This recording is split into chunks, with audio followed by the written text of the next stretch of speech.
The LA teams making moves. Marcus Smart to the Lakers, Bradley Beal to the Clippers, and maybe Chris Paul as well. What it all means, I'm Trevor Lane. This is the Basketball Bulletin. Subscribe right here to the channel. Turn on those notifications. Donnie Freeman joining me. Donnie, a little bit of action here in July. Later on, past the free agency period, or the bulk of it anyway. Nice to have some stuff still going off around the NBA.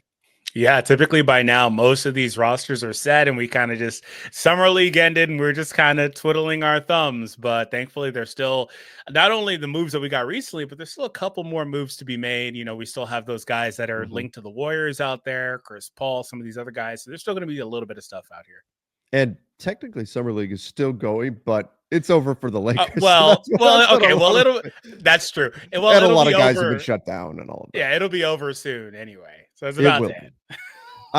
So Clippers GM Lawrence Frank said the team is strongly considering Chris Paul as a free agent. You normally don't hear teams talk about free agents like this unless they're like legit. They're going to sign him. Strongly consider, like, pretty clearly they're going to sign Chris Paul. What do you think about that backcourt that now has James Harden, Brad Beal, Chris Paul being added into the mix? What do you think about those guys together? So the other day we did a video and I questioned the age and health and all that stuff of the Warriors. I also have those exact same, assuming that the Warriors bring in like Horford and stuff. But I also still have those same concerns with them, but I also have them with the Clippers, particularly if they add Chris Paul to the fold. Now, the thing with that is that Chris Paul played all 82, was really good last year, averaged about 7 or 8 assists per game, was solid. He only wants to go to one of these two teams, either them or Phoenix. And I think Phoenix has kind of got this quasi youth thing going on. I'm not sure that they have a starting spot for a guard, but I don't know that he should go there. And he's closer to where he wants to be in LA. But I like it. I do think I like it. You've got 48 minutes of point guard play between him and Harden. And then Beal and Dunn can also go out there and play the off guard, off ball player. Beal can create free if you need to. It's just, like I said, I do have that injury concern, health concern relative to age and all that stuff, but it's interesting. Yeah, you know, when I look at Chris Paul and I look at him potentially joining these Clippers, he's yet another older player, but the Clippers also have a very clear 2-year timeline that they're working with. And so I don't fault them. If your timeline is 2 years and you have Kawhi Leonard and you have James Harden, this is probably your best bet, is to add pieces like this, like Chris Paul, like Brad Beal. Talent-wise, they're still certainly very good. But like you said, the injury history will be a concern. And it'll be a concern with Marcus Smart as well. But when you have players who are older, they do tend to pick up injuries at a higher rate. It takes them longer to recover.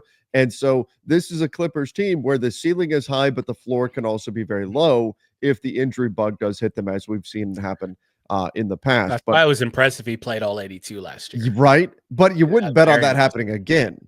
No, not as like a late 30s. I don't know if he's 40 yet, but late 30s, 6-foot guard. I wouldn't bet on that happening again. But I think he plays within himself at a certain pace, and that may shield him from that. And if you're the Clippers, you may want to pace him, right? You want to pace him out there. Like you can run some of your other guys and maybe just play Chris Paul 12 minutes a night. And he's the most talented guy on the market still. So that's still a great upgrade. So now, one other thing to note here is, according to Lawrence Frank, James Harden's pay cut allowed them to sign Brad Beal and Brook Lopez.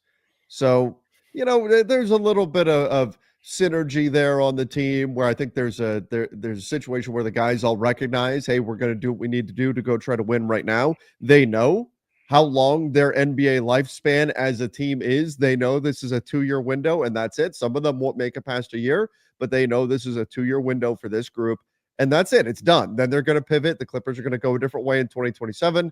And that's the way all their contracts are structured. So right now, Kawhi, Harden, this iteration of the Clippers has a 2-year run. Chris Paul, Brad Beal in the fold. We'll see what they can do. I think this puts a lot of pressure defensively on Chris Dunn to be a very, very good and night in, night out player, because there's not a lot of defense between Harden, Paul, and Brad Beal. But that being said, we saw the crosstown Lakers, who, let's be real, run most of LA. Most LA fans follow the Lakers. they wound up with Marcus Smart. If the Clippers had it all to do over again, and I'm sure they knew behind the scenes, but if they had their choice, do you think they would have picked Brad Beal or Marcus Smart? Uh, Beal.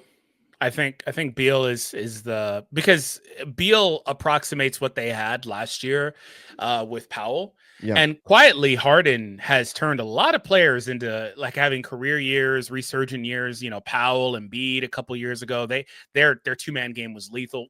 Harden has been a really good lead guard, and I don't know if adding Marcus Smart, who is a lesser scorer than Beal, into the fold would be the right decision. And I talk about, or you talk about the defensive concerns, you know, after like Chris Dunn and stuff like that. But they also do have Derek Jones. They've got 48 minutes of great rim protection. Yeah. Like they've got, and then Kawhi is still there too. Like they've got. They were one of the top defenses last year, you know, even with some of the same concerns. And I think that they should be at least like a top 7 or 8 one at worst this year as well. So I do hold them in high regard defensively. You can maybe make an argument to say they should have targeted Smart, but I think that Beal again does what they needed more from that position after losing Powell, and then you also add in Collins too. You think even with the backcourt, Chris Paul, Harden, Beal, they'll still be good enough defensively? Yeah, because what they're going to do is they're going to funnel a lot of those guys in, and they're going to chase over the top. So that's mostly what Yeah. they're going to do, and that's how they're going to play, and they're going to mask that. Now, the questions will elevate as you get into like the playoffs where, you know, rotations come down, things like that. And at that point, you're like, okay, is Chris Paul actually a part of our rotation in the playoffs? I don't know. But just as an innings eater during the regular season, I think they'll be fine. And I also have less injury concerns about a guy like Chris Paul than I do Smart. But if the pendulum swings to Beal, I think Beal also is due for a bounce back year. He was quietly pretty good on offense last year for the Suns as well, just was underutilized, had, I believe, a career low usage, things like that. And I think Harden will put him in a position to be able to get the most out of it. So some of that's going to be like defending with your offensive production as well, like the best defense being offense in that case for them. But I do think, again, with all the rim protection they have, I think they'll be fine. And then you've got Derek Jones, you've got Chris as well. Like I think, and Kawhi, I think you could be fine. But No, I do see the concern, like with Sure. those guards, you know, that is a concern. Don't get me wrong, because there's a lot of quick guards. I don't know how they really guard that outside of Chris Dunn. It's troublesome. Now, I would say as well that with the Lakers, the situation they're in, they probably got the better guy for them. If they had Yeah, to pick yeah. between, like, I do think you can make an argument that Brad Beal does more to replicate what Norm Powell was giving the Clippers before they moved him. And the Clippers have talked about it before. It's almost like they got John Collins for free because Mhm. Norm Powell just kind of morphed into Brad Beal. And now you've got John Collins added to your roster as well. So I thought it was really smart the way they did that. But if you're the Lakers, I think Brad Beal is probably right now the more talented player between the two. Yeah. But if you're telling me, and both guys are injury question marks, Mhm. Smart, Beal, both guys injury question marks. But if you told me both guys are going to be healthy, I think Marcus Smart is the better fit for what the Lakers need as well. When we look at a team that already has Austin Reeves, Luka Doncic, LeBron James, they've got those guys to score the ball. They're more needy on the defensive side of things. And so I think you could argue both LA teams got the guy that they needed the most in this situation.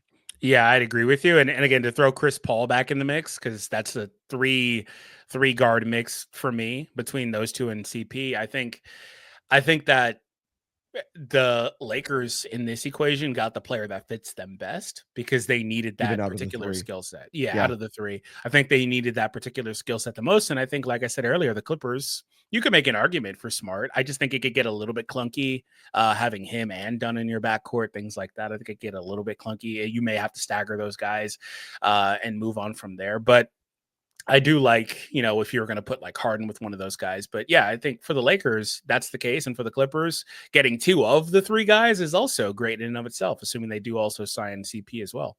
Yeah, exactly.